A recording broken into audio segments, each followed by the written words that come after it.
আমরা যারা আছি একদিন দুনিয়াতে থাকবো, ভাবতে কেমন জানি অদ্ভুত লাগে, একদিন আমরা কেউ থাকবো না।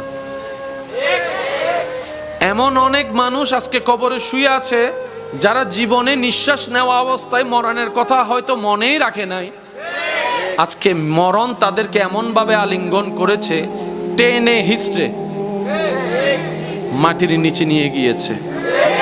তাও নিজের হাতে মাটি তাদেরকে টানে নাই, নিজের আপন সেই ব্যক্তিদের হাতে তার আজকে মাটির মধ্যে শুয়ে আছে।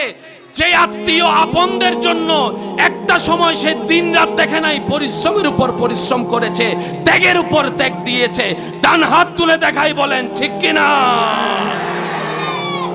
আজকে সেই আপনরা তাকে ঘরে রাখে।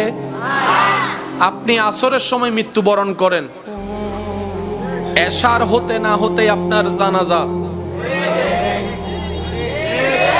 একটু আওয়াজ দেন না ভাইয়া। আপনার মৃত্যুর সংবাদটা যদি সকাল 10টায় শোনা যায়, দেখবেন 12টার ভিতরে জানাজার টাইম উল্লেখ করা হয়ে গিয়েছে, হয়তো বাদে জোহর, না হয় বাদে আসর। সূর্য ডুবার আগেই কবরে চলে যাবে। এই বাস্তবতা কেউ অস্বীকার করতে আমরা পারবো? কুল্লু নাফসিন যায়িকাতুল মউত থেকে কেউ পালাতে পারবো? আর একটু আওয়াজ দিয়ে বলুন, পালাতে পারবো? মরণের থাবা থেকে কেউ রক্ষা পেতে পারবো? সাদা কাপড় পরা ছাড়া কেউ রেহাই পেতে পারবো?